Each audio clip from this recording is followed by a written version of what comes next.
ದೇವರು ಪ್ರೀತಿಸುವ ಪ್ರೀತಿಯ ಬಿಗ್ ಜೆ ಟಿ ವಿ ಪ್ರಿಯ ವೀಕ್ಷಕರಿಗೆ ನಮ್ಮ ಕರ್ತನಾದ ಯೇಸು ಕ್ರಿಸ್ತನ ಹೆಸರಿನಲ್ಲಿ ನಿಮ್ಮನ್ನು ವಂದಿಸಿ ಸ್ವಾಗತ ಬಯಸ್ತಿದ್ದೇವೆ. ಬನ್ನಿರಿ, ದೇವರ ವಾಕ್ಯವನ್ನು ಇಂದು ನಾವು ಅಧ್ಯಯನ ಮಾಡಿಕೊಳ್ಳೋಣ. ಇಂದಿನ ನಮ್ಮ ಅಧ್ಯಯನ ಓಬದ್ಯನ ಗ್ರಂಥ ಮೊದಲನೇ ಅಧ್ಯಾಯ, the book of Obadiah, chapter 1. The book of Obadiah or Obadiah. Obadiah ಅಥವಾ ಓಬದ್ಯ ಅಂತ ಹೇಳಿದರೆ ಅದರ ಅರ್ಥ ಓಬದ್ ಅಂತ ಹೇಳಿದರೆ ಸೇವಕ, ಸೇವೆ. ಅಯ್ಯ ಅಥವಾ ಓಬದಯ ಜಾ ಅಂತ ಬರ್ತದಲ್ವ, ಯೆಹೋವನು ಅಂತ ಹೇಳ್ಬಿಟ್ಟು. ಓಬದ್ಯ ಅಂತ ಹೇಳಿದರೆ ಯೆಹೋವನನ್ನು ಸೇವೆ ಮಾಡುವುದು ಅಥವಾ ಸರ್ವಿಂಗ್ ಜೆಹೋವಾ. ಸರ್ವಿಂಗ್ ಜೆಹೋವಾ, ಯೆಹೋವನನ್ನು ಸೇವೆ ಮಾಡುವುದು. ಆದ ಕಾರಣ ಈ ಒಂದೇ ಅಧ್ಯಾಯ ಇದರಲ್ಲಿರುವಂಥದ್ದು.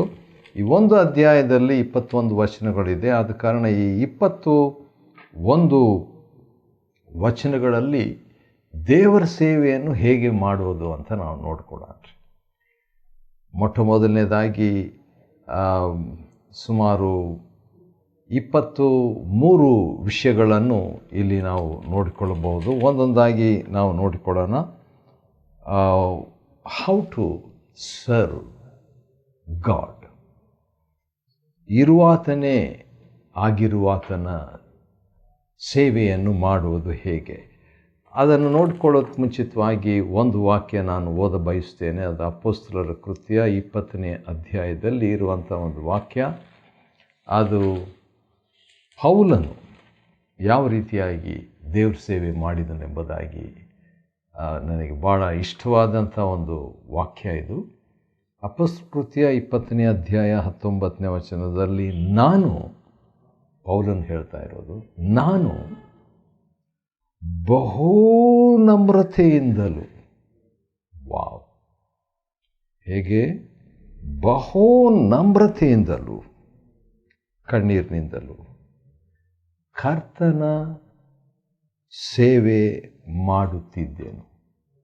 ವಾವ್, ಏನು ಮನುಷ್ಯ, ಎಂಥ ಭಕ್ತನು, ಮಹಾಭಕ್ತನು ಈ ಪೌಲ. ದೇವರ ಸೇವೆಯನ್ನು ಬಹು ನಮ್ರತೆಯಿಂದ ಮಾಡ್ತಾ ಇದ್ದಂತೆ.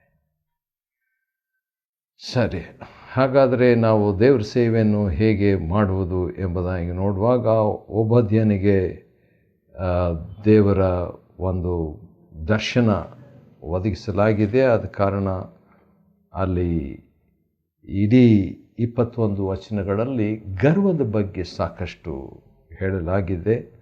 ಆದ ಕಾರಣ ಗರ್ವದಿಂದ ನಾವು ದೇವ್ರ ಸೇವೆ ಮಾಡಲಿಕ್ಕೆ ಆಗಲ್ಲ. ನಮ್ರತೆಯಿಂದ ಸೇವೆ ಮಾಡಬೇಕು, ಅದರಲ್ಲಿಯೂ ಬಹು ನಮ್ರತೆಯಿಂದ ಸೇವೆ ಮಾಡಬೇಕಂತೆ.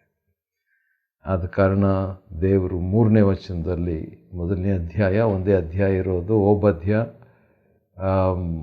1:3, ಅದರಲ್ಲಿ ನನ್ನನ್ನು ನೆಲಕ್ಕೆ ಇಳಿಸಬಲ್ಲವರು ಯಾರು ಎಂಬುದಾಗಿ ಅಂದುಕೊಳ್ಳುವಂಥದ್ದಕ್ಕೆ ದೇವರು ಹೇಳುವಂಥ, ನಿನ್ನೆದೆಯ ಹೆಮ್ಮೆಯೂ ನಿನ್ನನ್ನು ಮೋಸಗೊಳಿಸಿದೆ ಎಂಬುದಾಗಿ. ಹೆಮ್ಮೆ, ಗರ್ವ, ಸೊಕ್ಕು, ಅಹಂಕಾರ ಅಥವಾ ದುರಹಂಕಾರ ಇದು ಇದ್ದರೆ ದೇವ್ರ ಸೇವೆ ಮಾಡಲಿಕ್ಕೆ ಆಗಲ್ಲ. ಮತ್ತು ಈ ವ್ಯತ್ಯಾಸ ಮನೋಭಾವನೆಯನ್ನು ಗರ್ವ ತರ್ತದೆ.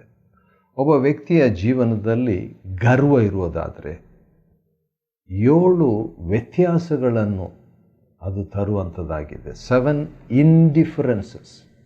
ಈ ವ್ಯತ್ಯಾಸಗಳಂತ ಹೇಳುವಾಗ ನಕಾರಾತ್ಮಕವಾದ ವ್ಯತ್ಯಾಸಗಳು ತರುವಂಥದ್ದಾಗಿದೆ. ಗರ್ವಿಷ್ಠನಲ್ಲಿ ಇರುವ 7 ಲಕ್ಷಣಗಳು ಅಥವಾ ವ್ಯತ್ಯಾಸಗಳು. ಮೊದಲನೇದಾಗಿ 10ನೇ ವಚನ, ಓಬದ್ಯ 1:10, ನೀನು ನಿನ್ನ ತಮ್ಮನಾದ ಯಾಕೋಬನಿಗೆ ಮಾಡಿದ ಹಿಂಸೆಯ ನಿಮಿತ್ತ. ಹಿಂಸೆ ಗರ್ವದ ಪ್ರಕಟಣೆ. ಎರಡನೇದಾಗಿ 11ನೇ ವಚನದಲ್ಲಿ ಇರುವಂಥ ಮಾತು ಅದೇನಂತ ಹೇಳಿದರೆ, ಸುಮ್ಮನೆ ಎದುರು ನಿಂತ. ಸುಮ್ಮನೆ ಇರೋದು, ಯಾರಿಗೇನಾದರೂ ಆಗಲಿ, ತಮ್ಮನಿಗೆ ಅದರಲ್ಲಿಯೂ ಆಗ್ತಾ ಇರುವಾಗ ಸುಮ್ಮನೆ ಇರುವಂಥದ್ದು ವ್ಯತ್ಯಾಸ. ಅದು ಗರ್ವದ ಎರಡನೇ ಗುರುತು. ಮೂರನೇದಾಗಿ, ಅನ್ಯರು ನಿನ್ನ ತಮ್ಮನ ಆಸ್ತಿಯನ್ನು ಕೊಳ್ಳೆ ಹೊಡೆದ ದಿನದಲ್ಲಿ, ಅಂದರೆ ಬೇರೆಯವರು ನಮ್ಮವರನ್ನು ಏನಾದರೂ ದಾಳಿ ಮಾಡ್ತಾ ಇದ್ದಂಥ ವೇಳೆಯಲ್ಲಿ ಕೂಡ ಸುಮ್ಮನೆ ಇರುವಂಥ ಒಂದು ಅನುಭವ ಗರ್ವಿಷ್ಠನ ಗುರುತು. ನಾಲ್ಕನೇದಾಗಿ ನೋಡುವಾಗ, ಮ್ಲೇಚ್ಛರು ಅವನ ಅಥವಾ ತಮ್ಮನ ಪುರದ್ವಾರಗಳಲ್ಲಿ ಪ್ರವೇಶಿಸಿದ್ದಾಗ ಏನಾಗ್ತದೆ, ಆಗ ಕೂಡ ಸೊತ್ತಿಗಾಗಿ ಚೀಟು ಹಾಕಿದ ದಿನ. ಇವೆಲ್ಲ ಹಿಸ್ಟ್ರಿ. ಆ ಸಂದರ್ಭದಲ್ಲಿ ಕೂಡ ವ್ಯತ್ಯಾಸ ಮನೋಭಾವನೆಯನ್ನು ತೋರಿಸಿದಂಥ ಏದೋಮಿನ ಬಗ್ಗೆ ಇಲ್ಲಿ ದೇವರು ಮಾತಾಡ್ತಿದ್ದಾರೆ. ಅದು ನಾಲ್ಕನೇ ಒಂದು ಗುರುತು. ಐದನೇದು, ನೀನು ಅವರಂತೆ ಇದ್ದಿ ಅಂತ ಹೇಳ್ಬಿಟ್ಟು. ವಾವ್, ಅಂಥ ಪವರ್ಫುಲ್ ಮಾತಿದು. ಡೆಲ್ಲಿಯಲ್ಲಿ ಇದ್ದಾಗ ಇಂಥ ಒಂದು ಸ್ವರ ನನಗೆ ಕೇಳಿಸಿತು. ನೀನು ಅದರಂತೆ ಇದ್ದಿ ಅಂತ ಹೇಳ್ಬಿಟ್ಟು. ಆದರೆ ಇಲ್ಲಿ ನೀನು ಅವರಂತೆ ಇದ್ದಿ ಅಂತ ಹೇಳ್ಬಿಟ್ಟು. ಹೌದು, 3 ವ್ಯಕ್ತಿಗಳನ್ನು ಇಲ್ಲಿ ಊಹಿಸಿಕೊಳ್ಬೋದು. ಒಂದು ನಮ್ಮ ಹತ್ತಿರದವರು, ಎರಡನೇದು ನಾವು, ಮೂರನೇದು ಪರರು. ಈ ಪರರು ನಮ್ಮವರನ್ನು ದಾಳಿ ಮಾಡುವಾಗ ನಾನು ಸುಮ್ಮನಿದ್ದರೆ ನಾನು ಅವರಂತೆ, ಅಂದರೆ ಪರರಂತೆ ಆಗಿದ್ದೀನೆಂಬುದಾಗಿ ದೇವರು ಹೇಳ್ತಾರೆ. ಅದು ಕೂಡ ಮತ್ತೊಂದು ಗುರುತು, ಗರ್ವದ ಗುರುತು. 12ನೇ ವಚನದಲ್ಲಿ, ನಿನ್ನ ತಮ್ಮನ ದುರ್ದಿನದಲ್ಲಿ, ಅಂದರೆ ಕೆಲವು ಸಾರಿ ನಮ್ಮವರಿಗೆ ದುರ್ದಿನ ಬರುವಂಥ ಸಾಧ್ಯತೆ. ಅಂಥ ಸಂದರ್ಭದಲ್ಲಿ ನಮ್ಮಲ್ಲಿರುವ ಗರ್ವ ಸ್ಪಷ್ಟವಾಗ್ತದೆ. ಯಾಕಂದರೆ ನಾವು ಏನಾದರೂ ಪ್ರತಿಕ್ರಿಯೆ ನೀಡಿದ್ದಲ್ಲಿ ದೀನತ್ವ ಇದೆ, ಪ್ರತಿಕ್ರಿಯೆ ನೀಡದಿದ್ದಲ್ಲಿ ಗರ್ವ ಇದೆ ಎಂಬುದಾಗಿ ಅರ್ಥ. ಅನಂತರ 7ನೇದಾಗಿ, ಅವನ ಅಪಾಯ ಕಾಲದಲ್ಲಿ ಕೂಡ ಸುಮ್ಮನೆ ಇದ್ಬಿಡೋದು.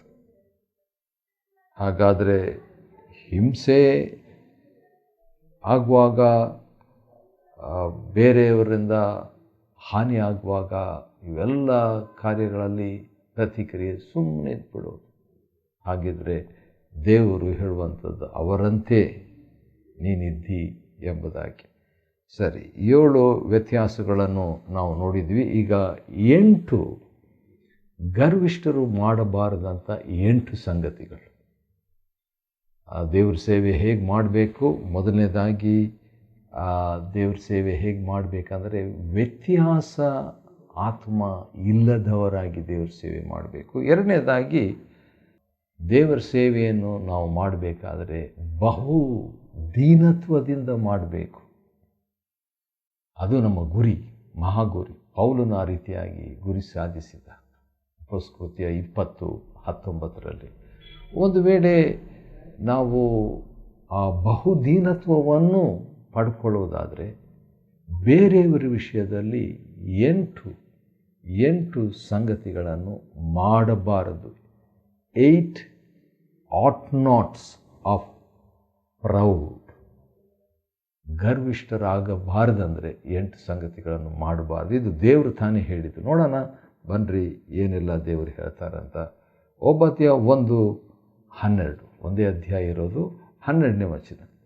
ನೀನು 2ನೇ ಭಾಗ, ಬೇರೆಯವರು ಕಷ್ಟದಲ್ಲಿ, ನಮ್ಮವರು ಸಮಸ್ಯೆಯಲ್ಲಿ, ನಮಗೆ ಹತ್ತಿರವಾದವರು, ಕುಟುಂಬದವರು ಏನೋ ಅವರಿಗೆ ಒಂದು ದುರ್ದಿನವೋ, ಅಪಾಯವೋ, ಹಿಂಸೆಯೋ ಇತರರಿಂದ ಆಗ್ತಾ ಇರುವಂಥ ವೇಳೆಯಲ್ಲಿ ನೋಡುತ್ತಿರಬಾರದಾಗಿತ್ತು.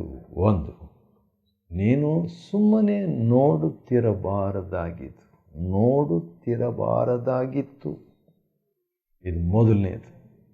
ಆದರೆ ಗರ್ವಿಷ್ಠನು ನೋಡ್ತಾ ಇರ್ತಾನೆ. ಆದರೆ ದೇವರು ಹೇಳೋದು, ದೇವ್ರ ಸೇವೆ ಮಾಡೋದಾದರೆ ನೋಡುತ್ತಿರಬಾರದಾಗಿತ್ತು ಒಂದು. ಎರಡನೇದು, ಹಿಗ್ಗಬಾರದಾಗಿತ್ತು. ನೋಡೋದು ಒಂದೇ, ನೋಡ್ತಾ ಇದ್ರು, ಸುಮ್ಮನೆ ನೋಡಿದ್ರೂ ಅದು ಗರ್ವ ಅಂತೆ ದೇವ್ರು ಹೇಳೋದು. ನೋಡಿಬಿಟ್ಟು ಹಿಗ್ಗುತ್ತಾ ಇದ್ದರೆ ಅದು ಕೂಡ ಗರ್ವ. ದೇವ್ರ ಸೇವೆ ಮಾಡುವವರು ಹಿಗ್ಗಬಾರದಾಗಿತ್ತು, ಹಿಗ್ಗಬಾರದು. ಮೂರನೇದಾಗಿ ಅದೇ 12ನೇ ವಚನದಲ್ಲಿ, ಓಬದ್ಯ 1:12, ಬಾಯಿ ಕಿಸಿಯಬಾರದಾಗಿತ್ತು. ವಾವ್! ದೇವರು ನೋಡ್ರಿ ಎಷ್ಟು ಸ್ಪಷ್ಟವಾಗಿ, ಡೀಟೇಲ್ ಆಗಿ ವಿವರಣೆಯುಳ್ಳವರಾಗಿದ್ದಾರೆ. ಬಾಯಿ ಕಿಸಿಯಬಾರದಾಗಿತ್ತು,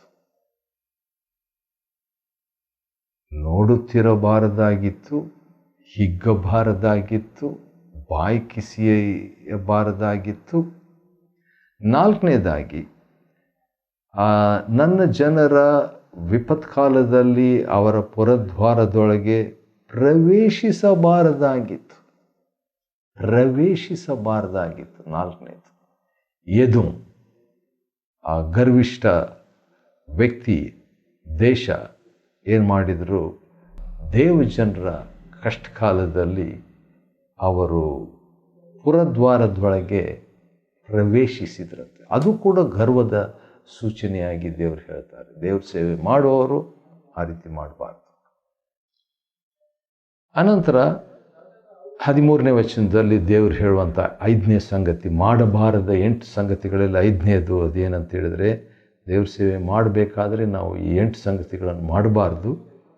13ನೇ ವಚನದಲ್ಲಿ, ಅವರ ವಿಪತ್ಕಾಲದಲ್ಲಿ ಅವರ ಕೇಡಿಗೆ ನಿನ್ನಂಥವನ ಕಣ್ಣು ಅರಳಬಾರದಾಗಿತ್ತು. ವಾವ್! ಅರಳಬಾರದಾಗಿತ್ತು. ನೋಡ್ರಿ, ದೇವ್ರ ಸೇವೆ ಮಾಡಬೇಕಾದ್ರೆ ಕಣ್ಣು ಅರಳಬಾರ್ದಂತೆ. ಅದು ಬೇರೆಯವರ, ದೇವಜನರ ವಿಪತ್ಕಾಲದಲ್ಲಿ ಭಾಳ ಕೇರ್ಫುಲ್ ಆಗಿರಬೇಕು ನಾವು. ಮತ್ತು ಅದೇ 13ನೇ ವಚನದಲ್ಲಿ ದೇವರು 6ನೇದಾಗಿ ಮಾಡಬಾರ್ದ ಇನ್ನೊಂದು ಸಂಗತಿಯನ್ನು ಹೇಳ್ತಾರೆ. ದೇವ್ರ ಸೇವೆ ಮಾಡಬೇಕಾದ್ರೆ ಮಾಡಬಾರ್ದ ಸಂಗತಿ ಇದೆ. ಅದೇನಂತ ಹೇಳಿದರೆ, ಅವರ ವಿಪತ್ಕಾಲದಲ್ಲಿ ಅವರ ಸೊತ್ತಿಗೆ ನೀನು ಕೈ ಹಾಕಬಾರ್ದಾಗಿತ್ತು. ಕೈ ಹಾಕಬಾರದಾಗಿತ್ತು. ವಾವ್! ಎಂಥ ಮಾತುಗಳನ್ನು ದೇವರು ಹೇಳ್ತಾರೆ ನೋಡ್ರಿ. ಕೈ ಹಾಕಬಾರದಾಗಿತ್ತು. ಅನಂತರ 7ನೇದಾಗಿ 14ನೇ ವಚನದಲ್ಲಿ ದೇವರು ಹೇಳುವಂಥದ್ದು, ಓಡಿ ಹೋಗುವವರನ್ನು ಕೊಲ್ಲುವುದಕ್ಕೆ ದಾರಿಗಳು ಕೂಡುವ ಸ್ಥಳದಲ್ಲಿ ನಿಲ್ಲಬಾರದಾಗಿತ್ತು. ನಿಲ್ಲೋದು ಕೂಡ ತಪ್ಪೇ. ನಿಲ್ಲೋದರಲ್ಲಿ ಕೂಡ ತಪ್ಪು ಮಾಡಬಹುದು. ನಿಲ್ಲೋದು ತಪ್ಪಲ್ಲ, ನಿಲ್ಲೋದರಲ್ಲಿ ತಪ್ಪು ಮಾಡಬಹುದಾಗಿತ್ತು. ಕೈ ಹಾಕೋದರಲ್ಲಿ ತಪ್ಪು ಮಾಡಬಹುದಾಗಿತ್ತು. ನಿಲ್ಲೋದರಲ್ಲಿ ಗರ್ವ ಬರುವ ಸಾಧ್ಯತೆ, ಕೈ ಹಾಕೋದರಲ್ಲಿ ಗರ್ವ ಬರುವ ಸಾಧ್ಯತೆ.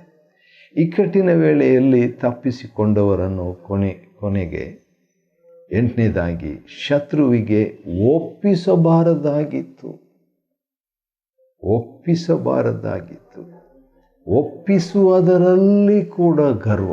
ಹಾಗಾದರೆ ದೇವ್ರ ಸೇವೆ ಮಾಡಬೇಕಾದರೆ ನೋಡುತ್ತಿರಬಾರದಾಗಿತ್ತು, ಹಿಗ್ಗಬಾರದಾಗಿತ್ತು, ಬಾಯಿ ಕಿಸಿಬಾರದಾಗಿತ್ತು, ಪ್ರವೇಶಿಸಬಾರದಾಗಿತ್ತು, ಕಣ್ಣು ಅರಳಬಾರದಾಗಿತ್ತು, ಕೈ ಹಾಕಬಾರದಾಗಿತ್ತು, ನಿಲ್ಲಬಾರದಾಗಿತ್ತು, ಒಪ್ಪಿಸಬಾರದಾಗಿತ್ತು. ನೋಡ್ರಿ, 8 ಸಂಗತಿಗಳು ಓಬದ್ಯನ ಮುಖಾಂತರ ದೇವರು ಹೇಳುವಂಥ ಮಾತು.